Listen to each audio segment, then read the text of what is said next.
After a chance encounter in a storm, Andrew Walker, a quiet, wounded man with a mysterious past, saves Grace Ellison, a successful CEO, from a car accident. Moved by his courage and haunted kindness, Grace offers him a job at her company, unaware that their lives are about to intertwine in ways neither expected. As Andrew becomes part of her world, Grace senses a depth of pain beneath his calm surface. Over time, a bond forms between them, one built on mutual respect, unspoken grief, and quiet understanding. But everything changes when Grace discovers that Andrew is not who he claims to be.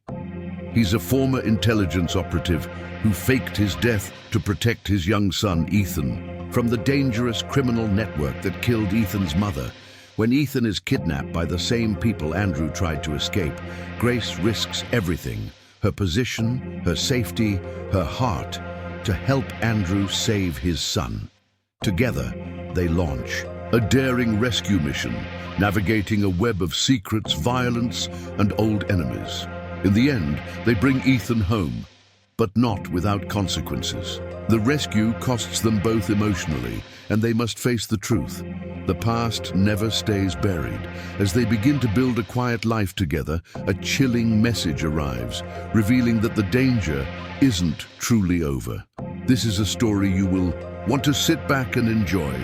Before we start, I would like you to subscribe, like, and comment on this video from where you are watching from. Your support helps us bring more powerful stories. Let us begin. The iron gates of the Blake estate opened with a slow, reluctant groan, like the past itself resisting Grace Morgan's return. Her knuckles were white against the steering wheel as the car eased up the winding driveway, gravel crunching beneath. The tires like whispered warnings. She parked just shy of the front steps and turned off the engine, but the silence that followed was anything but peaceful. Beside her in the back seat, Ethan shifted nervously. The boy, barely 6 but old enough to carry invisible scars, clutched a worn plush lion to his chest. Grace turned in her seat, her voice a careful blend of calm and encouragement. "You ready, sweetheart?" Ethan didn't speak. He only nodded, bunched tightly. Together they stepped out of the car and approached the mansion. Grace's heels clicked against the stone like soft gunshots. Her eyes swept over the towering facade, gleaming marble, columns that reached toward the sky, windows like watchful eyes. The Blake estate was as magnificent as ever, but colder.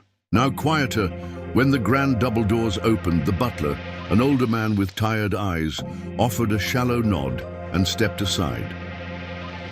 "Miss Morgan," he said, "Mr. Blake is expecting you." Grace gave a polite nod in return and stepped inside, her heart thrumming like a distant drum. The entryway was a cathedral of wealth, vaulted ceilings, cascading chandeliers, and enough silence to feel haunted. Ethan's fingers slipped into hers, small, trembling, trusting. A sound interrupted the stillness, measured footsteps descending the staircase. Grace lifted her eyes, and there he was, Andrew Blake. He looked almost untouched by time, tall, broad-shouldered, every inch the powerful CEO the world knew him to be. But there was something in his face, just beneath the surface, that hadn't been there 5 years ago. A shadow of loneliness, a hollowing. His eyes fell on Ethan first, and froze. Grace felt Ethan press closer to her side. Andrew's voice, low and husky, broke the silence. "He's taller than I imagined," Grace replied softly. "He's been eating better, and he laughs now sometimes." Andrew looked up, and their eyes locked, gray to green. Years of unspoken questions passed between them in a breath. The man, who had once held Grace like she was the only thing tethering him to earth, now looked at her like a ghost returned. Andrew descended the final steps and stopped in front of them. He crouched to meet Ethan's eye, though the boy clung to Grace's leg and said nothing. "Hi, buddy," Andrew said, his voice gentler than Grace had expected. "You probably don't remember me, but I'm your dad." Ethan blinked, but said nothing. He simply gripped his lion tighter. Andrew's jaw clenched. Grace leaned down and murmured, "It's okay, Ethan. I'm right here." Andrew rose to his full height again. "Why now, Grace? Why bring him here after all this time?" Her chin lifted. "Because he deserves to know the truth. He deserves to know his father, and because I made him a promise." Andrew studied, her face like he was searching for a map out of grief. "And what about you?" he asked quietly. "What do you deserve?" Grace hesitated. Her voice was steady, but laced with something vulnerable. "I'm still figuring that out, but I know. Ethan isn't the only one who needs healing in this house." Andrew opened his mouth to speak again, but was interrupted by the distant chime of a clock striking 7. The echo wound through the halls like a reminder that time waited for no one. Before another word could be spoken, the butler reappeared. "Dinner is ready, sir." Grace's stomach tightened. Dinner. A table meant for 12, but only 3 seats filled. One man haunted by regret, one woman determined to protect a child, and one little boy on the brink of rediscovering a father he'd never known. They moved toward the dining room, but as Grace stepped over the threshold, something caught her eye. A photo, framed in silver, placed on the console table. Grace's. Face smiling beside Andrew's, from a time before everything fell apart. She paused. "So did Andrew? You kept this," she whispered. He didn't look at her. "I never stopped."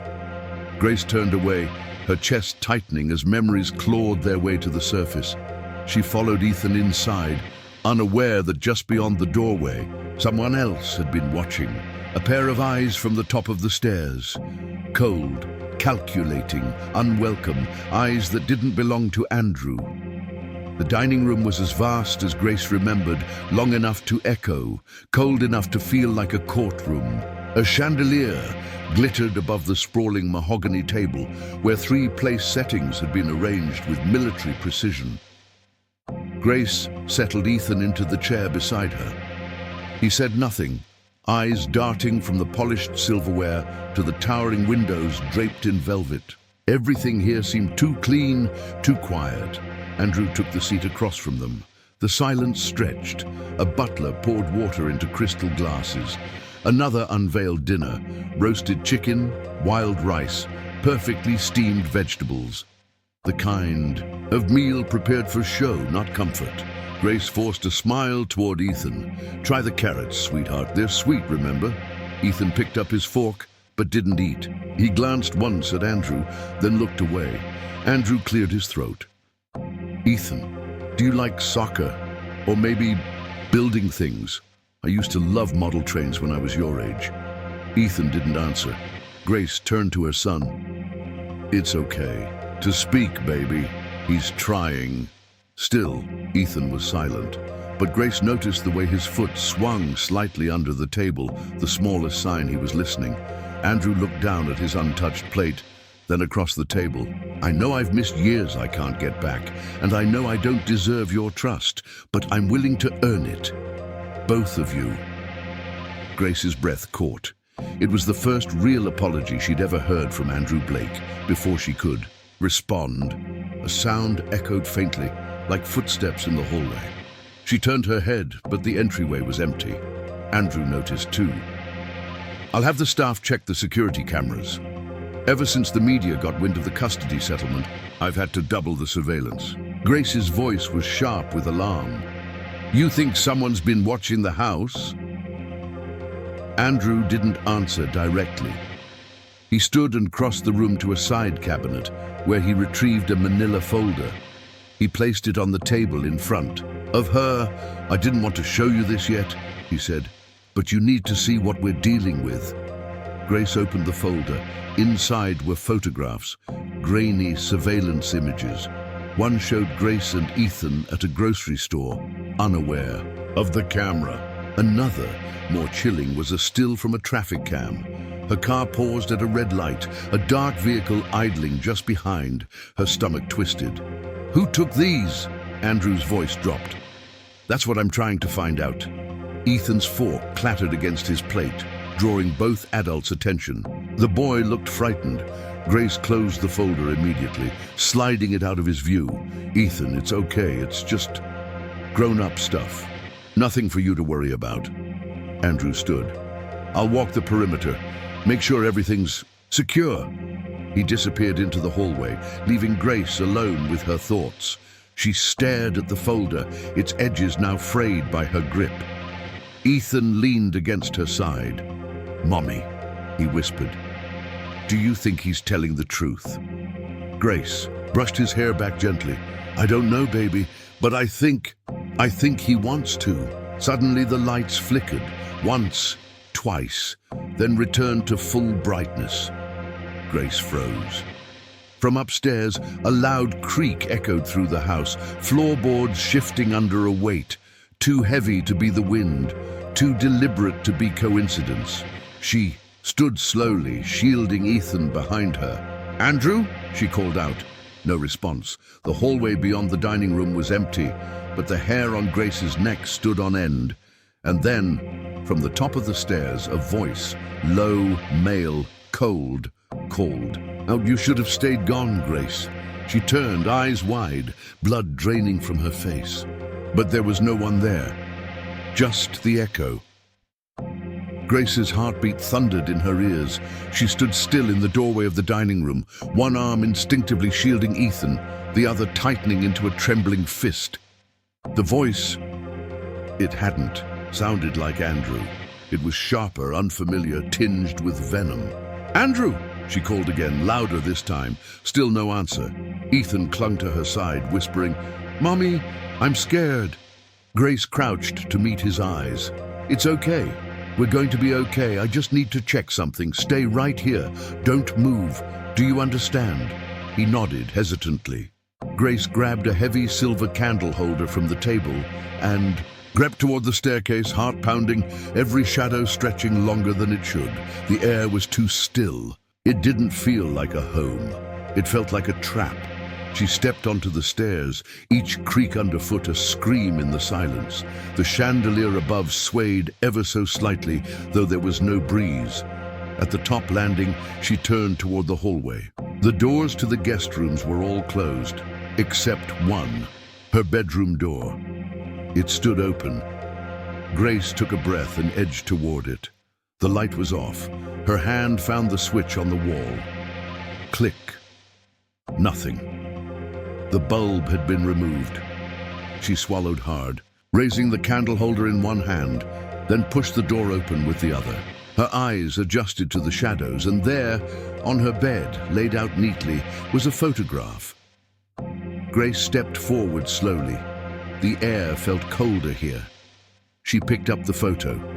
It was her and Ethan from 4 years ago. A birthday party. One she hadn't posted anywhere. She hadn't even seen this angle. Someone had taken it from behind the trees, on the back of the photo, in thick black ink. I never stopped watching. Her hands trembled. She dropped the photo as if it had burned her. "Grace!" Andrew's voice bellowed from downstairs. She bolted back toward the stairs, nearly colliding with him halfway. He grabbed her arms. "Where the hell did you go?" "I checked the perimeter. I thought, there's someone in the house," she interrupted, breathless. "Someone's been in my room." She shoved the photo into his chest. "Tell me this wasn't you." Andrew stared at the picture, his jaw tightening. "No, Grace, I would never. I didn't even know this photo existed." She studied his face. The confusion seemed real, but so had the voice. "What is going on, Andrew? Someone's stalking us and you've barely flinched." He stepped back, as if the weight of it all had suddenly dropped on him. "Because I was hoping I was wrong, that it was paranoia. But now, I think it's him." Grace narrowed her eyes. "Who?" Andrew looked away. Grace's voice turned to steel. "Who, Andrew?" He met her gaze, defeated. "My father." Grace felt like the floor had been ripped out from under her. "Your father's dead." That's what I told everyone, Andrew said, voice low. But he's not. He disappeared years ago after doing things I can't even repeat. But now, I think he's back. Grace could barely speak. Why would he come for me? Because he knows hurting you would hurt me. Andrew's eyes darkened, and he always knew how to weaponize the people I care about. A crash from downstairs cut the moment short. Glass shattering. Ethan screamed. Grace and Andrew raced down the stairs just as a gust of cold air rushed through the hallway. Front door wide open, curtains blowing, and Ethan was gone. The scream tore through Grace like a bullet. Ethan, she flew through the front door barefoot, feet hitting the gravel, the night swallowing her whole. The cold bit into her skin, but she didn't care. Andrew was right behind her, scanning the darkness, jaw tight, fingers twitching at his sides like he was holding back from unleashing something feral. "Ethan!" Grace yelled again, spinning. In place. "Ethan, answer me." No response. The wind howled through the trees, carrying nothing but silence. Andrew knelt beside the shattered window beside the door, jagged glass embedded in the frame. He didn't run. He was taken, fast. "By your father," Grace whispered. Andrew didn't answer immediately. He stood and faced her, the porch light casting a stark shadow across his face. He was a master at disappearing without a trace, and at making people feel safe before he shattered them. Grace's chest heaved. "Why didn't you tell me any of this?" "Because I thought I'd buried him." She moved past him toward the driveway, desperate. "We need to call the police." Andrew hesitated. "If it's him, the police won't find anything. They never did." Grace stopped, turned. "You think I care about your ego or your legacy right now? My son is gone." Andrew flinched. "You're right." He pulled out his phone and made the call. Grace paced the gravel path, blinking back the rising tears. Every second stretched too long. As Andrew spoke to the dispatcher, Grace glanced toward the forest at the edge of the property. Her breath caught, a shadow, tall, still, watching, and then it vanished. She sprinted toward it, branches whipping her arms, her nightgown catching on thorns. "Ethan!" she cried again. "I'm coming, baby! I'm coming!" "Grace, wait!" Andrew shouted from behind. She crashed through a patch of dense undergrowth, tripping and falling to her knees. And there, in the dirt, a small red shoe. Ethan's. She scooped it up, her body trembling. He was here. Andrew reached her, grabbed her shoulder gently. "We'll find him, but we need to be smart." She turned on him, desperate. "Then tell me everything. Who is your father? What did he do? Why is he doing this now?" Andrew looked her dead in the eyes. "He wasn't just abusive," he said quietly. "He was methodical. He used children as pawns. He experimented on them, mentally, emotionally, to break people. He was institutionalized when I was 19. I never visited. I thought he died in there." Grace's stomach turned. "And you think he's doing this to punish you?" "I think he's been planning something for years." Andrew stepped back, running a hand through his hair. "He's obsessed with control, with bloodlines, and Ethan..." "What about Ethan?" Grace's voice sharpened. Andrew hesitated. "He's not just my stepson, Grace. He's my blood." Grace froze. "No," she whispered. "You told me his father was a stranger, that it was a one-time..." "It was, but that stranger was my half-brother." Grace's mind reeled, her knees nearly gave out. "You, Ethan, your nephew." Andrew nodded solemnly. "Which makes him a direct link. And my father always said the bloodline would live on through the one child untouched by weakness." Before Grace could respond, a shrill ding cut through the night. Andrew's phone buzzed with a new message.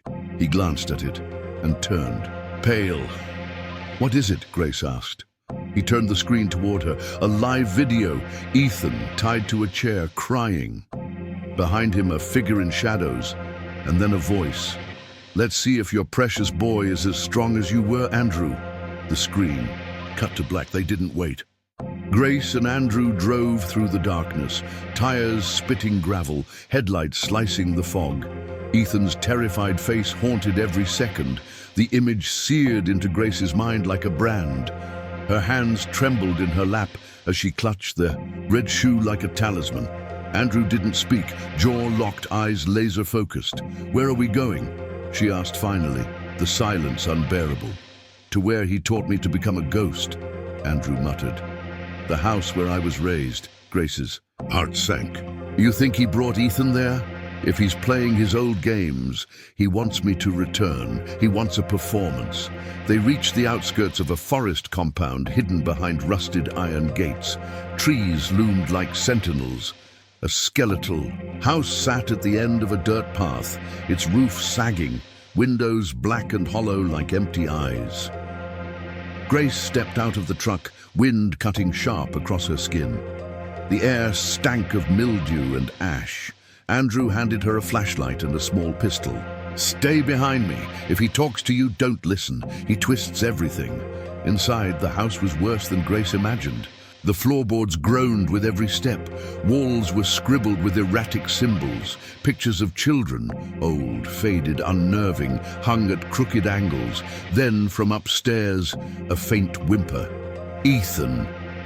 Grace surged forward, but Andrew stopped her with a firm grip. "Trap! I don't care," she hissed. "That's my son!" They crept up the stairs, Andrew leading with surgical caution. At the top, a door stood open, revealing a dim room lit by a single flickering bulb. Ethan sat in the center, tied to a chair. His face was tear-streaked but unharmed. Grace rushed forward, only to be yanked back by Andrew. "Not yet," he warned. "He's watching." As if summoned, a voice echoed from hidden speakers. "Welcome home, son." Grace flinched. Andrew closed his eyes for a brief second. "I must say, your boy's a fighter. Doesn't cry much. Unlike you." Andrew scanned the walls, his hands steady despite the venom in the voice. "I never broke you the way I wanted to, but maybe I don't have to. Maybe he will." Suddenly, the floor beneath Ethan began to creak loudly, then give way. Grace screamed. Andrew lunged. He dove just in time, grabbing Ethan and rolling away as the chair crashed through a false floor, revealing a pit filled with jagged metal spikes. Andrew shielded Ethan with his body. "You're okay," he whispered, breath ragged. "You're okay." "Then let's finish this, Andrew. One more game." They moved quickly. Grace with Ethan in her arms, Andrew leading them through hidden passages only he remembered. The old house pulsed like a living organism, every hallway designed to confuse, to trap. "We have to get out," Grace panted. "He's insane." "No," Andrew said. "He's prepared. If we run, he'll come again. We end this now." He stopped at a locked door, his father's old study. Inside was the only room Andrew had never been allowed into as a child. Now, he kicked it open. The room was pristine, chillingly neat, a desk, a chair, and in the center, Harlan Graves, older, gray-haired, cold eyes, sharp as broken glass. He clapped once. "My beautiful boy, I knew you'd come." Andrew raised the gun. "This ends tonight." Harlan laughed, low and bitter. "You brought the child. Good. It's time he learns. Ethan is nothing like you. He's exactly like me. Like us." Grace stepped forward, voice like fire. "He's mine, and you will never touch him again." Harlan tilted his head, amused. "You think this is about touching? No, this is about legacy, about proving that pain makes greatness." Andrew's hand shook slightly. "You're wrong. No, you just forgot who you are. I didn't raise you to run. I raised you to rule." Grace's voice cut through the madness. "You didn't raise a man. You built a weapon, and now that weapon is choosing to protect, not destroy." Andrew pulled the trigger. One shot. Harlan staggered, collapsed, a stunned, almost peaceful smile on his lips. Finally, strong enough, he died without another word.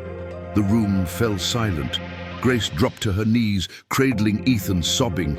Andrew stood frozen, gun at his side, eyes unfocused. "It's over," she whispered, but Andrew shook his head. No, it's just beginning. She looked up. He stared at a wall, lined with old files, dozens of names, dates, photos of other children, and a single page marked Project Bloodline, Phase 2. Grace's blood ran cold. What is that? Andrew stepped closer. He wasn't working alone. Epilogue, 6 months later. The house on Marlow Street stood quiet beneath a late spring sky. Soft light streamed through linen curtains. Birds chirped from the elm tree in the backyard, and laughter, genuine, unguarded, bubbled from the kitchen. Ethan sat at the table, tongue poked out in concentration as he painted a cardboard dinosaur. His new therapist said creativity was a gateway to healing. Grace watched him, her heart aching in the best way. He still had nightmares sometimes, but he was smiling more, laughing more, living. In the corner, Andrew fixed a loose cabinet hinge.